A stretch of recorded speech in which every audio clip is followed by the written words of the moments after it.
बच्चा बहुत सारे ट्रॉमा से गुजर रहा था एंड ऑब्वियसली जो बड़े होते हैं उनको ज़्यादा होता है कि यार हम किस तरीके से इनको मजबूत करें, किस तरह।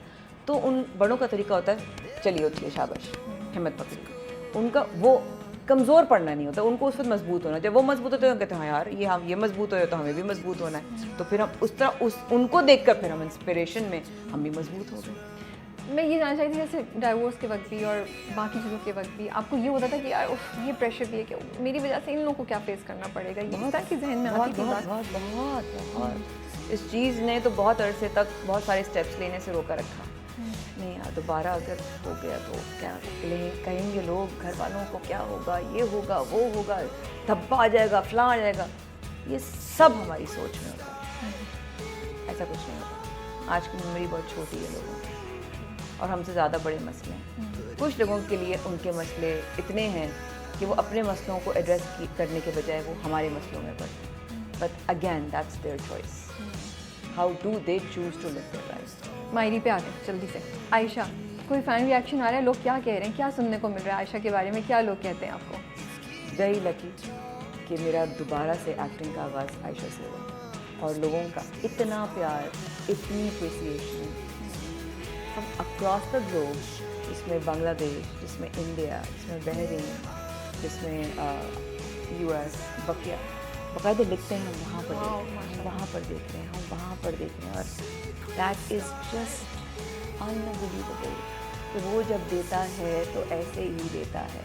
अब जब अता होगा तो सोच समझ के उसको लेकर चलना है। बस ये एक मुझे सीखना है कि सोच समझ, ग्राउंडेड, डीप ब्रेथ, आंखें नीचे, कोई मसला नहीं, कोई चीज़ आती है ग्रेट, नहीं आती है तब भी कर। आयशा चली जाती, छोड़ देती अगर उसके पीछे फैमिली फाइनेंशियली स्ट्रॉन्ग होती? Is that one of the reasons she is not? बिल्कुल होता फाइनेंशियली स्ट्रॉन्ग होती या उसको पता होता वो पढ़ी लिखी है, जिसको उसको बार बार इस सीरियल में कहा गया है गाए बगाए कि तालीम होती ना तो कुछ कर सकती थी अपने लिए।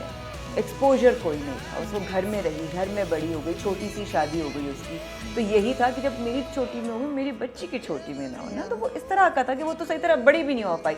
आप कितने लोगों को देखते होंगे जिनकी छोटी उम्र में शादी हो गई, उनके अंदर एक बचपना होता है क्योंकि उनकी छोटी छोटी उम्र में वो तो बहुत सारी चीज़ें एक्सप्लोर ही नहीं कर पाते ना, तो इसलिए उनके अंदर वो छोटा सा बच्चा रह जाता है एंड इट्स अ ब्यूटीफुल बच्चा that inside them. So that happens in our society and हमारा करने का मकसद भी सही है कि हम ये सिर्फ एक पर्सपेक्टिव आपके सामने रखें कि छोटी उम्र की शादी होना अच्छी गलत की बात ही नहीं है।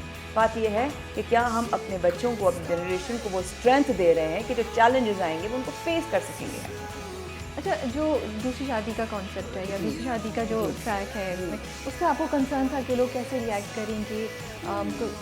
नहीं, कंसर्न नहीं था because that happens in our society. I mean I seen I have been a social issues पे करने वाली एंकर, तो मुझे कोई ऐसा नहीं था कि लोग क्या कहेंगे। मुझे पता है हमारे यहाँ अभी तक उसकी एक्सेप्टेंस नहीं है। वो जो मैं बोलना चाह रही हूँ वो ये है कि क्योंकि